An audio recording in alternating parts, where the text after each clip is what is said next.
اعوذ باللہ من الشیطان الرجیم بسم اللہ الرحمن الرحیم نحمدہ ونصلی علی رسولہ الکریم اما بعد فاعوذ باللہ من الشیطان الرجیم بسم اللہ الرحمن الرحیم۔ اللہ دی تعریف توصیف تو بعد لکھاں کروڑاں درود و سلام نبی پاک دی ذات بابرکات پہ، ان کی اہل بیت پہ، اطرت پہ، ازواج مطہرات پہ، صحابہ کرام پہ۔ تو آج میں جس ہستی کا ذکر خیر کرنے لگا ہوں ان کا نام ہے حضرت امام باقر علیہ السلام۔ آپ کا سن ولادت ہے 57 ہجری، 57 ہجری، یکم رجب یوم الجمعہ۔ تو یہ ہستی تو بڑی پر نور ہے، علم کا خزانہ ہے، امام زین العابدین کے بیٹے ہیں، امام حسین کے پوتے ہیں۔ تو آپ کی ولادت جو ہے وہ کربلا کے واقعہ سے تقریباً 2.5 سال پہلے جو ہے وہ ہوئی آپ کی ولادت باسعادت۔ تو اس طرح آپ کو امام حسین کی گود میں کھیلنے کا بھی شرف حاصل ہوا، اور نبی پاک سے جو علوم و فنون امام علی علیہ السلام کو حاصل تھے ان سے فیض امام حسین کو بھی ملا، امام حسن کو بھی ملا، اور یہ امام زین العابدین ہیں ان کو بھی ملا، اور یہ امام باقر رضی اللہ تعالیٰ عنہ جو ہے ان کو بھی ملا۔ تو یہ ایک ترتیب سے 5ویں امام بنتے ہیں، یعنی امام باقر رضی اللہ تعالیٰ، والد محترم امام زین العابدین علیہ السلام، ان کے والد امام حسین علیہ السلام، آگے ان کے والد محترم مولا علی علیہ السلام، اور آگے کل کائنات کے جو نبی بھی ہیں، کل کائنات کا جو آسرا بھی ہیں، کل کائنات کو بخشانے والے بھی ہیں، نبی محتشم صلی اللہ علیہ وسلم ہے۔ تو اس طرح اماموں کی جو لڑی ہے وہ 5ویں موتی ہیں آپ۔ تو علم کا یہ عالم ہے کہ امام ابو حنیفہ نے بھی ان سے بہت سارا فیض حاصل کیا، اور ان کے جو ان کے بیٹے ہیں امام جعفر الصادق علیہ السلام، ان سے تو بہت سارا علم حاصل کیا۔ تو آپ یہ فرمایا کرتے تھے امام جو ابو حنیفہ رحمۃ اللہ علیہ، وہ کہتے تھے کہ میں نے علم تو بہت پڑھا، ان کا تو علم اتنا وسیع ہے کہ ایک امام عثمان ثوری ہیں، انہوں نے 8000 صحابہ کا علم حاصل کیا ہے۔ تو وہ 8000 صحابہ کا علم انہوں نے ایک شخصیت سے حاصل کیا ہے۔ تو پھر بھی اور بھی جتنے امام ابو حنیفہ اس وقت میں جتنے بھی اہل بیت کے نفوس مقدسہ تھے، حضرت ابوبکر صدیق کی آل اولاد تھی، عمر فاروق رضی اللہ تعالیٰ کی آل اولاد تھی، عثمان غنی کی آل اولاد تھی، جو حضرت مولا علی کے اہل بیت جو تھے، جتنی اولادیں ان کے اس وقت میں حاضر تھیں، اس وقت میں جلوہ فروز تھی، سب سے آپ نے امام ابو حنیفہ رحمۃ اللہ علیہ نے علم حاصل کیا۔ لیکن آپ پھر بھی کہتے ہیں کہ نعمان بن ثابت ہلاک ہو جاتا اگر 2 سال امام جعفر الصادق کی مجلس میں بیٹھنے کا شرف نہ ہوتا، کیونکہ علم کو استعمال کرنے کا مجھے جو ڈنگ انہوں نے سکھایا وہ میں نے پہلے نہیں سیکھا تھا۔ علم تو ضرور تھا، لیکن جو حکمت علم کی ہے وہ میں اسی گھرانے سے سیکھی ہے۔ تو یہ ان کے والد محترم ہیں۔ نبی پاک کی جتنی شانیں ہیں جو حضرت علی کرم اللہ وجہہ کو منتقل ہوئی ہیں، ایسے سمجھ لے کہ نبی پاک نبوت کا فیض جب دروازہ بدل کے ولایت میں آیا کنورٹ ہو کے، تو اس کا بڑا ایک حسین جو عکس تھا وہ امام باقر علیہ السلام تھے۔ تو کہتے ہیں کہ نبی پاک سرکار نے در پردہ ان کا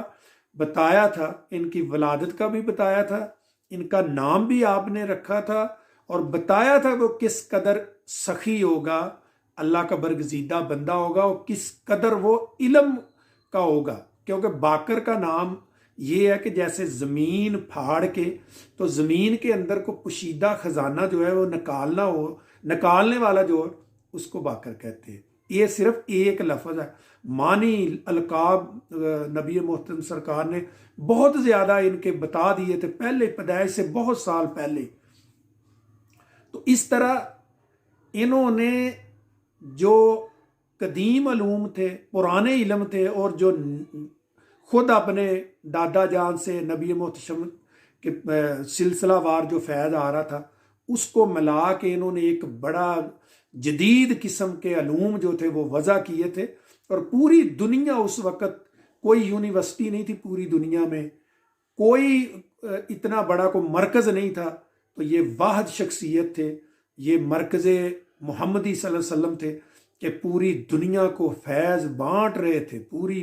جو دنیا اس میں ان کا فیض جا رہا تھا، جس کو بھی کوئی بھی علوم کے بارے میں پوچھنا ہوتا تھا وہ انہی کے در پہ آتا تھا۔ یعنی جسم کی پیاس بھوک ہوتی ہے وہ بھی مٹاتے تھے، سخاوت بہت کرتے تھے، اور روح کی پیاس ہوتی، علم ہوتی ہے، وہ بھی مٹاتے تھے۔ آپ علم میں بھی باکمال تھے اور سخاوت میں بھی باکمال تھے۔ کہتے ہیں کہ جو بھی کوئی نظر نیاز ملتی، نذرانہ آپ کو ہدیہ ملتا، چشم زدن میں وہ پورا کا پورا غریبوں مسکینوں میں تقسیم کر دیتے۔ ایک بار کہتے کہ بہت بڑی رقم آئی تو لوگوں نے سمجھا کہ کچھ دن گزریں گے، لیکن آپ نے چشم زدن میں دیکھتے ہی دیکھتے وہ سب کچھ ہے وہ تقسیم فرما دی۔ آپ کا یہ بھی بہت بڑا شرف ہے کہ آپ کے وقت میں نام نہیں لوں گا، جو خلیفہ تھا مسلمانوں کا، یعنی جو بادشاہ تھا، خلافت تو 5 خلیفہ کے بعد ختم ہو گئی تھی، ابوبکر صدیق رضی اللہ تعالیٰ، عمر فاروق رضی اللہ تعالیٰ، عثمان غنی، علی حیدر کرار، اور 5ویں جو خلیفہ بحق ہیں وہ امام حسن ہے۔ وہاں تک تو خلافت ختم ہو گئی تھی، لیکن انہوں نے ایک سلسلہ، تو وہ خلیفہ ہی کہتے تھے، انہوں نے آپ پہ بڑے ظلم و ستم کیے، اور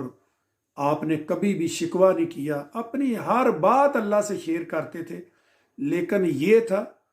کہ جتنے بھی حکمران وقت کے آئے انہوں نے بڑا ظلم و ستم کیا۔ آپ کی شہادت ہوگی، وہ تو آج ان کی ولادت کا واقعہ، شہادت پہ میں بات نہیں کروں گا، تو آپ کی شہادت بھی ظلم و ستم میں ہی ہوئی ہے۔ تو امام باقر کو پھر بھی وہ حکمران ظلم و ستم ہونے کے باوجود بھی جب کوئی بڑی مصیبت پڑ جاتی تھی، کوئی بہت بڑی پرابلم آ جاتی تھی، پھر بھی ان کو پتہ چلتا تھا کہ مرجع خلائق جو ہے وہی شخصیت ہیں، وہی اس مشکل کو حل کر سکتے ہیں، تو پھر وہی آ کے وہ بلاتے آپ کو، آپ تشریف لاتے۔ پھر یہ نہیں آپ سوچتے کہ یہ حکمران ظالم ہے، یہ اتنا سوچتے کہ یہ مسلمانوں کا مسئلہ ہے، یہ اسلام کا مسئلہ ہے، میرے نانا جی کے دین کا مسئلہ ہے، تو آپ ان کی مدد کرتے۔ یعنی اتنی دل میں سخاوت تھی، دل کی سخاوت تھی کہ جو آدمی ظلم و ستم کرتا وہ بھی مدد کے لیے آپ کو پکارتا، تو آپ جو تھے وہ کبھی بھی ڈیلے نہیں کرتے، فوری جا کے اس کی مدد کر، جیسے بھی ممکن ہوتا آپ اس کی مدد کرتے۔ تو حکمران جتنے بھی آپ کے وقت میں گزرے انہوں نے آپ کو بڑا تنگ کیا، بڑی تکلیفیں دی، بڑی اذیتیں دی، لیکن جب وقت آنے پہ ان کو پتا ہوتا تھا کہ یہ جو مصیبت مشکل ہے یہ سوائے اس گھرانے کے کوئی نہیں ٹال سکتا، تو پھر آپ کو بلاتے، تو آپ چلے جاتے اور ان کے لیے دعا خیر کرتے۔ بہت سارے مسئلے مسائل بھی آگے تھے۔ ایک بار ایک بہت بڑا مسئلہ آ گیا تھا، فقہی مسئلہ آ گیا تھا، تو آپ نے پھر جا کے وہاں سب علماء کرام جو اس وقت تھے انہوں نے یہی رائے دی کہ امام باقر علیہ السلام کو بلایا جائے، وہی آپ کا مسئلہ حل کریں گے۔ تو پھر وقت کے حکمران نے بلایا اور ان کو مسئلہ بتایا، تو آپ نے چشم زدن میں وہ حل کر دیا، کیونکہ آپ تو علم میں بہت دسترس رکھتے تھے۔ تو کہتے ہیں کہ مختلف جو لوگ ہیں ان کا بیان ہے کہ جس شعبے کے بارے میں بھی ہم ان سے سوال کرتے تھے اتنا جامعہ جواب دیتے تھے، اتنا جامعہ جواب دیتے تھے کہ پتہ چلتا تھا کہ یہ اسی علم میں ماہر ہے، اسی علم میں یہ اسپیشلسٹ ہے، شاید دوسرا علم نہیں جانتے، لیکن جو بھی جس شعبے کے لیے علم حاصل کرنے کے لیے آتے آپ سخاوت بھی کرتے، ان کے پیٹ کی بھوک بھی مٹاتے، علم کی بھوک بھی مٹاتے اور روح کی بھوک بھی مٹاتے۔ امام باقر علیہ السلام نے بہت کچھ اپنی زندگی میں دکھ دیکھے، تو وہ حضرت زین العابدین سے پوچھا کرتے تھے کہ آپ اکثر روتے ہوئے میں نے دیکھا ہے، کبھی سائے میں نہیں بیٹھتے، کیا وجہ ہے، کیوں ہر وقت غمگین رہتے ہیں؟ تو آپ فرمایا کرتے تھے کہ میں نے عباس کے کٹے ہوئے ہاتھ دیکھے، بازو دیکھے، اپنے بہن بھائیوں کو میں نے شہید ہوتے دیکھا، اپنے بابا جان کی میں نے گردن کٹی ہوئی دیکھی، ان کی شہادت دیکھی تو میں نے پورا اپنا جو قبیلہ تھا اس کو شہید ہوتے دیکھا، اور سب سے چھوٹا جو شہید تھا علی اصغر رضی اللہ تعالیٰ عنہ، ان کو میں شہید ہوتے ہوئے دیکھا تو میں کس طرح مسکرا سکتا ہوں؟ اس وجہ سے میں ہمیشہ جو ہے وہ دکھ میں رہتا ہوں، پریشانی میں رہتا ہوں کہ مجھے جب وہ یاد آتے ہیں تو مجھے دنیا کی کوئی چیز سے محبت نہیں رہتی، نہ کسی دنیا چیز کی کسی چیز سے مجھے کوئی چاہت ہوتی ہے، تو میں دیکھتا ہوں تو وہ مجھے سارا منظر یاد آ جاتا ہے۔ باقر جو تھے ان کی والدہ محترم کا شجرہ جو وہ امام حسن سے ملتا ہے، اور والد محترم امام حسین، یعنی یہ طرفین سید ہیں، قریب ترین ہے نبی پاک سرکار کے قریب ترین۔ آپ 57 ہجری میں مدینہ شریف میں ہی پیدا ہوئے ہیں، تو یہ میں مختصر ہدیہ عقیدت تھا جو امام باقر کی بارگاہ میں یہ میں پیش کر رہا تھا۔ اللہ پاک ان کی بارگاہ میں، نبی محترم کی بارگاہ میں اور اپنی بارگاہ میں قبول و منظور فرمائے۔ اسی کے ساتھ اجازت چاہوں گا۔ وآخر دعوانا ان الحمدللہ رب العالمین، الصلاۃ والسلام علی رسول الکریم اشرف الانبیاء والمرسلین و خاتم النبیین۔ السلام علیکم ورحمۃ اللہ وبرکاتہ۔